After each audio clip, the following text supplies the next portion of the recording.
Lord, once again, we ask that you open our hearts and minds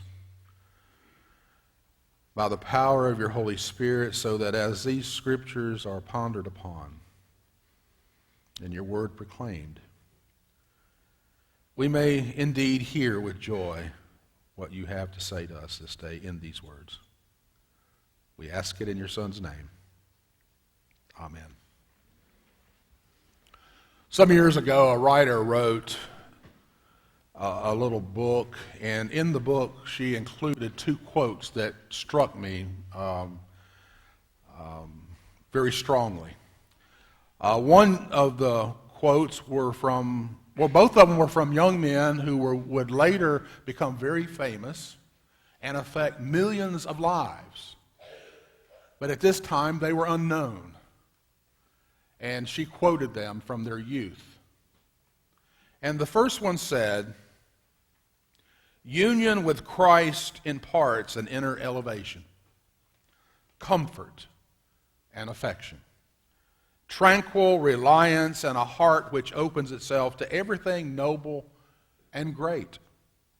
Not for the sake of ambition or desire for fame, but for the sake of Christ. Union with Christ produces joy, and the deeper thinker vainly pursues in the most hidden depths of knowledge. It is a joining only known by the simple, childlike heart, united with Christ, and through him with God, a joy that elevates life and makes it more beautiful."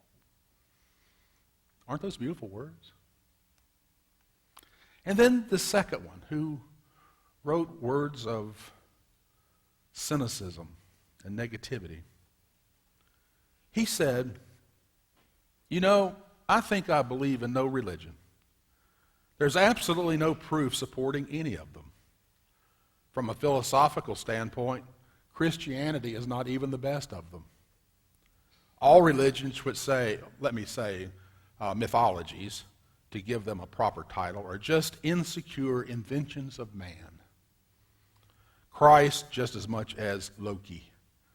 Primitive man found himself surrounded by all sorts of things he did not understand. Thus, mythologies grew up. Great men were regarded as gods, Hercules and Odin. When the Hebrew philosopher Jesus, the name itself is a corruption of Yeshua, died, and a cult sprang up. Christianity is but one more mythology. Now, of course, mind you, I cannot lay down with any certainty there is nothing outside the physical world. That would be foolish. Anything may exist. Now, those two quotes came from C.S. Lewis and Karl Marx. But the first quote was from Karl Marx, and the cynical quote was from C.S. Lewis.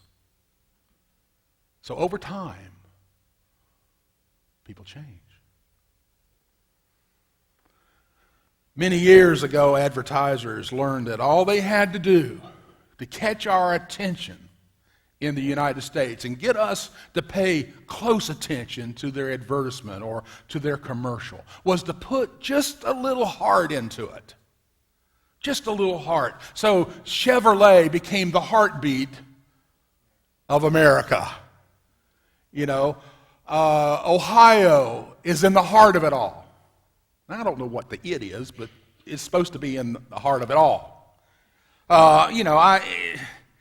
You see things like on bumpers. I love my husband. I love my wife, and they have the big heart on it. And the people, of course, from New York love New York, and they'll have a big red heart on it. And you see other bumper stickers that says, I love my Shih Tzu, or I love my AK-47.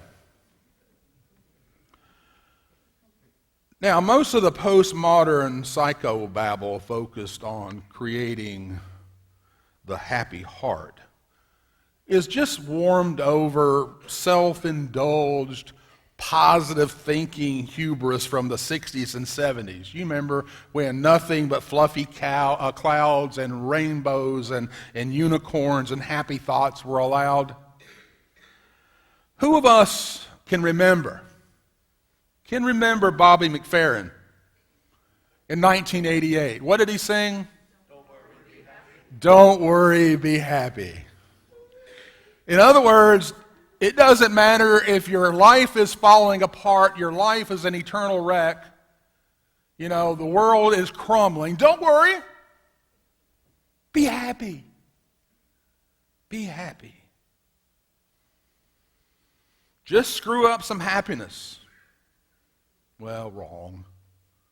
Just because you pretend there's nothing wrong, that there's nothing negative in your life happening, no heartache or no heartbreak or heartburn, doesn't mean your happiness is real.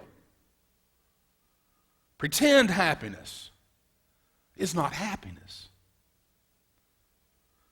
Now, I suppose McFerrin, to give him a break, McFerrin was just trying to encourage us a bit, and encouragement comes in all kinds of forms.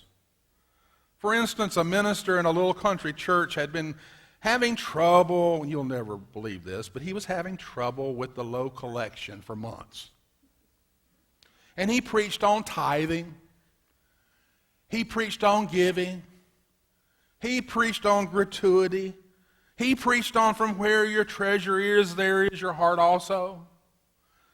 Nothing changed. But to give them that last bit of encouragement, before the offering plate was taken one Sunday morning, he said, now, before we pass the collection plate, I would like to request that the person or persons who stole Brother Martin's chickens from the hen house, please refrain from giving anything into the collection plate. We don't want a thief's money. And when the plates came forward, it was overflowing. It's right that we focus on the heart today. Heart disease is the number one killer in the United States, and it certainly is the number one killer in South Carolina. Our barbecue and fried bologna and pickled pig's feet has its downside. And those things, along with stress and the lack of exercise and the availability of fast food, left us vulnerable to heart disease and strokes.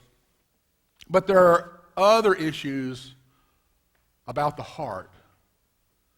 There are other issues about the heart that are not physical. It's not about leaky valves or clogged arteries. There is a heart sickness that has nothing to do with triglycerides, and it has nothing to do with blood pressure. It's a spiritual issue of the heart. There is a spiritual heart disease as well.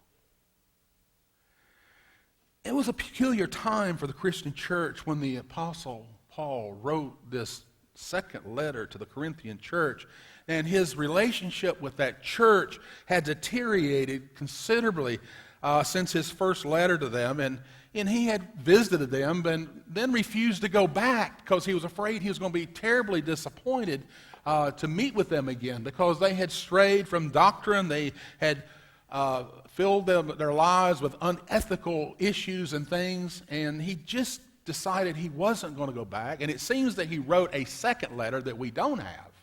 So there are really three letters. 2 Corinthians was a third letter. But we've lost the middle letter. And he refers to it in the second letter. And he says, out of much affliction and anguish of heart, and with many tears. Can you hear Paul's heart breaking in those words? Hear them again. Out of much affliction and anguish of heart, and with many tears. He's broken. He is broken over this church. It's a peculiar time. Not only was the church suffering severe persecution at the hands of the Roman Empire and losing members out the back door, it was nevertheless gaining members in the front door because of the same persecution. People were getting persecuted and coming into the church, and because there was persecution, there were people going out the back door of the church.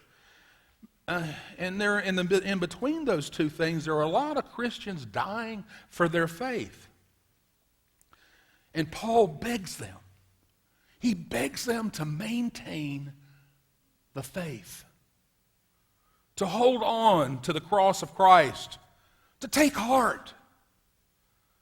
And he speaks from his own experience. Paul is not, he's not coming from the balcony. He's not coming from the Ivy League. He's coming from his own experience. He has suffered persecution. He knows how that feels. He's been beaten. He's been convicted, put in prison, been convicted, put on a ship, shipwrecked. All those things that happened to him. If anybody could lose heart, it ought to be Paul. And then to see his church deteriorating and falling apart. You can't imagine what was going on in his soul, but Paul begs them to maintain the faith, to hold on to the cross of Christ. Now, as postmodern Christians, I think there are many things causing us to lose heart. We've dealt with them for the last 2 Sundays. We talked about the mainline church and the condition of the mainline church and losing members and all that. And but you're here. You are here.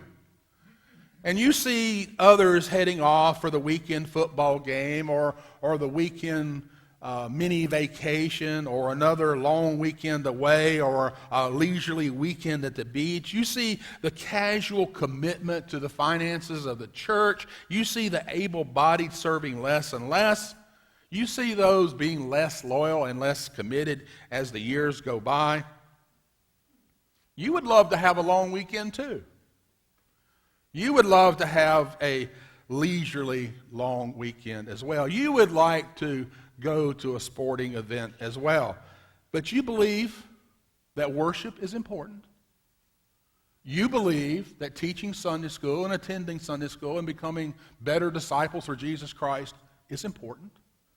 You believe that maintaining the structure of the church is important, so you're involved in ministries and missions and boards and agencies and committees, all those things, and you're here.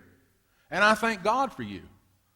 And I think every minister in the Christian church today thanks God for you.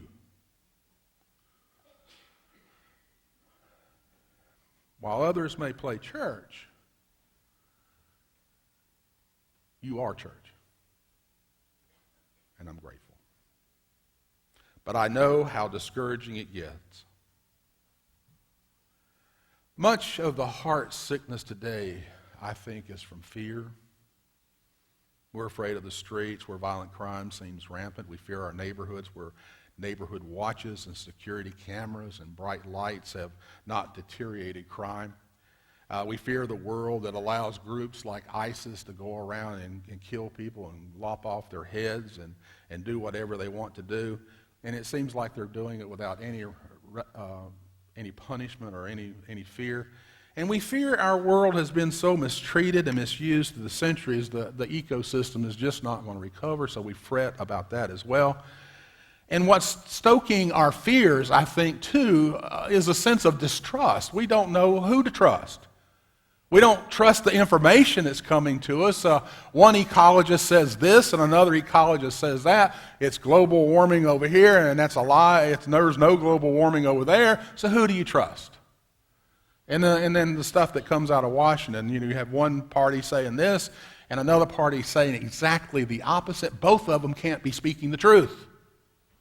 It's impossible. So who do we trust? Who do we look to? And when you can't trust people, when you can't trust your leadership, then we fear. And I don't know that we really trust each other because, we've gotten into this attitude of keeping records on people. We remember when people do something to us. We remember what they said. We don't forget. And when you have somebody keeping stock on us, keeping file records in their head about what we've done and what we've said, it's hard to trust them, isn't it? Isn't it? Sure it is. Remember the old business axiom, it's not what you know, but who you know? Well, we live in a world where that's changed.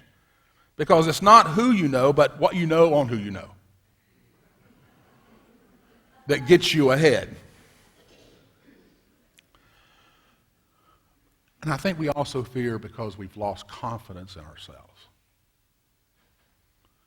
We just don't know who we are anymore. And we're not confident in what we have and who we are and what we can do. So we do little. The little train that said, I think I can 50 years ago, it's not saying that anymore. It says, I don't think I can. I don't think I can. I don't think I can. My grandfather, Harvey Lee, used to say something to the grandkids, and his favorite expression was, can't never could, and wouldn't never would. Think about that. Can't never could, and wouldn't never would. And say, what he's talking about is confidence. Confidence. Yeah, Paul knew all too well disappointment. He knew rejection and persecution. He's speaking out of experience, and he's telling them to hold on to the faith because he's telling them, this is what kept me together. This is the thing that held me in the one piece, was my focus on the faith. It kept my world together. It kept me sane. It kept my mind clear. It kept my soul together. Faith. Now, not faith in ecology, not faith in economics, not faith in people. Faith in whom? Jesus Christ. Faith in the resurrected one. Faith in the one who still lives, who still breathes, who is still in our midst, who still walks with us on a daily basis. That kept Paul together. And he tries to get this church to see that. Don't lose heart. Don't lose heart. Now, the contrast in Paul is, he says to the Corinthians, what's gotten you into trouble is you keep looking at the externals. And you're not looking at the internal. And I think that's what's gotten the mainline church in trouble too. We started looking at the externals, and it got us in trouble because we're starting to look at numbers, all those external things, when we ought to be thinking about the internal. The internal. Let's do what we do the best we can do it. You know, let's not worry about that other stuff. Let's be the best disciples we can be in the name of Christ. Let's make disciples for Jesus Christ. Don't worry about the numbers. Don't worry about the exterior. Worry about your spiritual condition. Worry about our church's spiritual condition and where we're focused. Paul talks about externals and internals. The internal focuses on the cross of Jesus Christ. The soul is pointed towards him. You've heard me refer to this before. We received a new football coach my freshman year, and he was a stickler for conditioning and discipline and fundamentals. And in my junior year, we played one of the largest schools in South Carolina. It was a premier school. It was a very wealthy school. They had a brand new facilities and football field. They had everything you could think of, brand new, all the bells and whistles. It was a big-time program. And they had an air of superiority about them. They walked out on the field, and they believed they were going to win just because of who they were. You know? And on the other hand, here we were. We were used to wearing all the things tattered and stained. The little difference between our practice jerseys and our game jerseys is the managers were able to get the blood out of our game jerseys. You know, and we looked like a rambling wreck. No pun against Georgia Tech. And we had an air of inferiority about us. When we walked on the field, we expected to lose just because of who or what we were. That's what we did. We lost.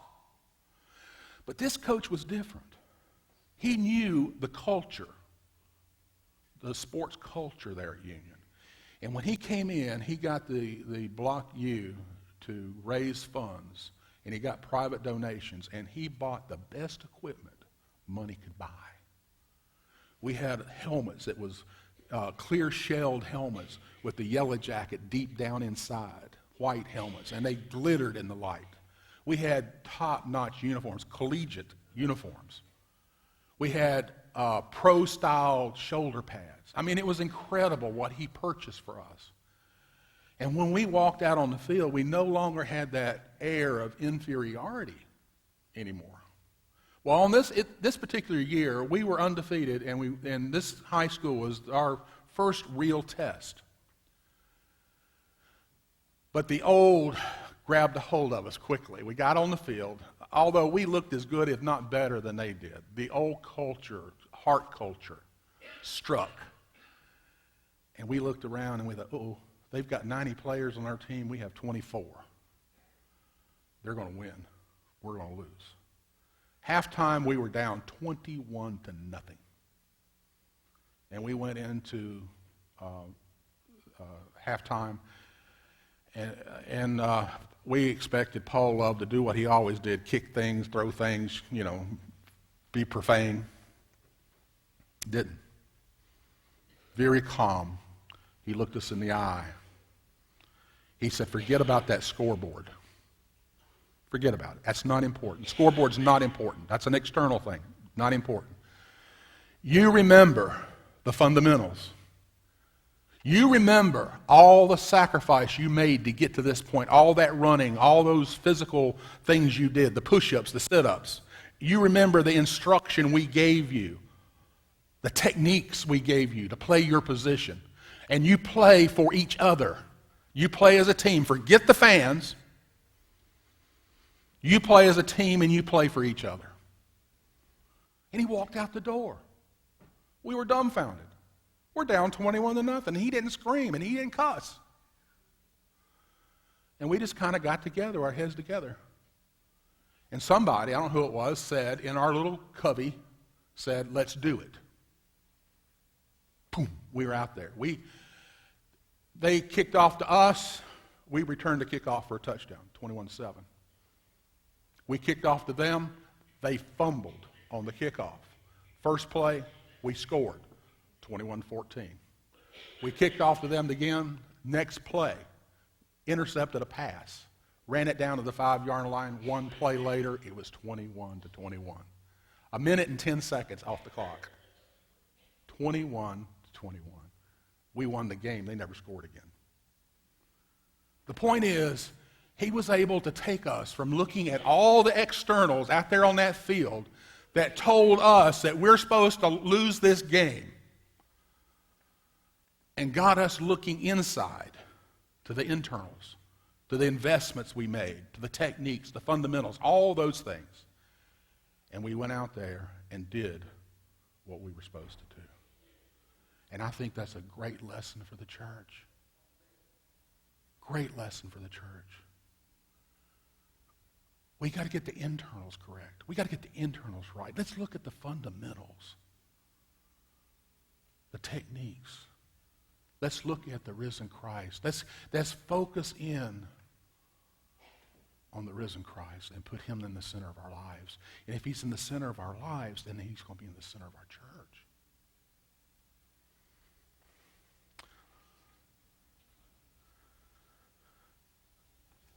Yeah, the most easiest way to lose heart is to focus on the externals. Do all your long-range plans become short-range disasters? Huh? Well, think about Paul. So did his. Take heart. Do things seem to be going from awful to even worse? Think about bumbling Peter. So did he. Take heart.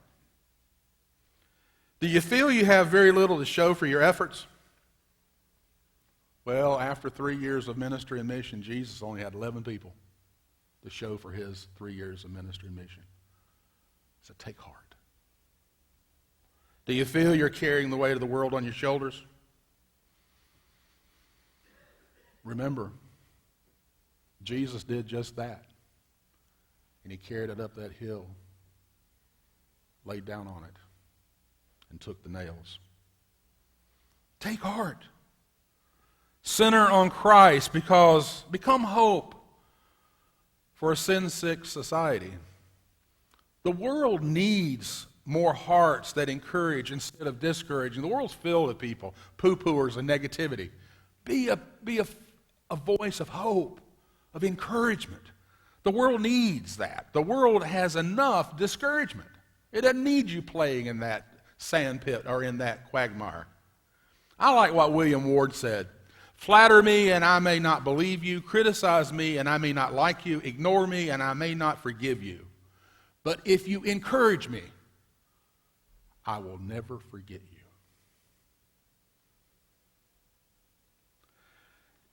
One last story. In 1949, John Curry committed a crime. And he was tried and he was convicted and sentenced to life.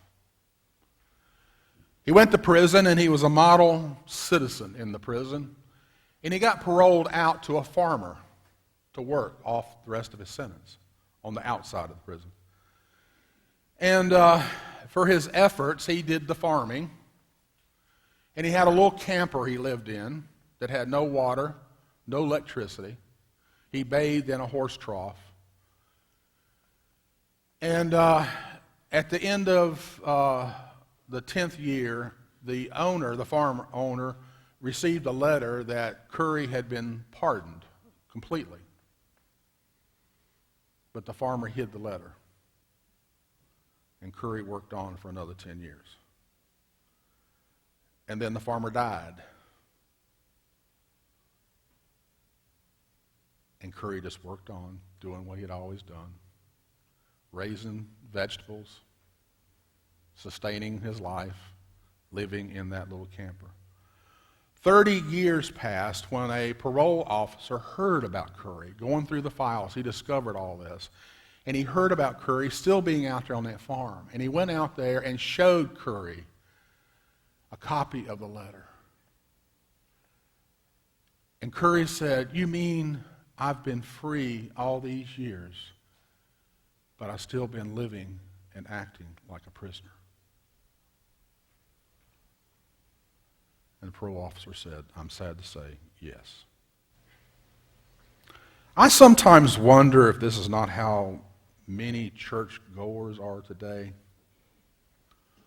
Losing years of spiritual peace while still living like convicts of sin. Maybe that's why we simply go through the motions of faith and nothing seems to lead us to a deeper relationship with Christ that can be witnessed in loyalty and commitment and conviction. So let me say this to you. Take heart. You're free. You're free. So take heart.